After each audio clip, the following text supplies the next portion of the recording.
Hey, you horror fans out there, cooking up a little different type of mischief today. I'm going to show you something not everybody runs across. I snatched up this cool entire book on Hannya masks at a tattoo convention last year. So I got a few examples to show you some of the spectacular specimens they have throughout here. It's even got a write-up on the history of how the mask came into existence in Japan, what it symbolizes, and the little tales that brought it to infamy.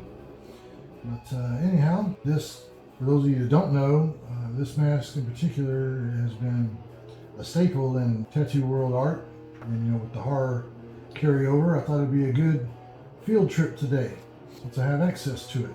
All right, so let's check out. I mean, they're all great in here, but I want you to go get the book if you can, and don't want to give it all away.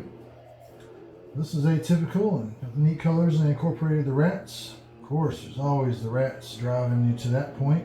And the fellow who created this masterpiece is out of Italy. There's a lot of examples from Italy in here that I think caught my eye particularly, especially with their color work and what have you. There's another so common representation, Hong Kong, so a little closer to origination land. Golds and blues, a little different orientation too. Of course, Japanese style has been right there all along in the development, proliferation of ink work, rightfully so. But this mask, this Hannya mask out of the Oni world, out of the yokai world, has grown a greater affinity for whatever reasons. Probably not just from its associations and the tale, but just the geometry of it, what it lends, obviously what never gets old. Just recreating it. Again, another change in the layout, which allowed them to do it on the bed of flowers and all. Nice colors. Another one out of Italy. No surprise. See what else we got here. Like some kind of new age abstract art variation of that. Still very cool in its own right. See those kind of pastels, I guess would be the color.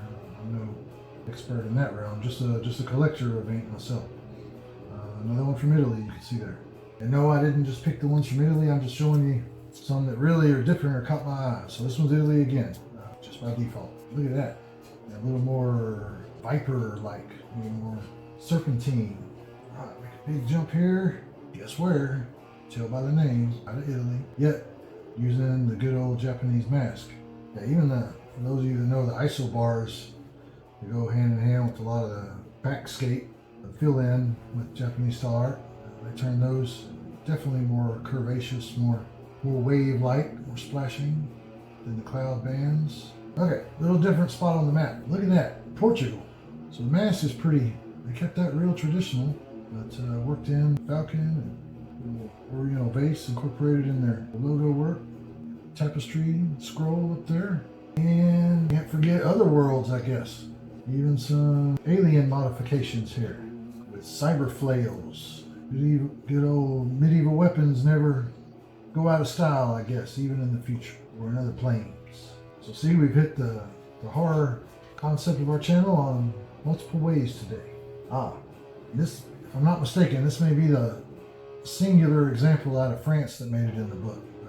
Black and white only, but they did a great job with that. Really cool. Of course, making sure to tie in the feminine where the story develops from.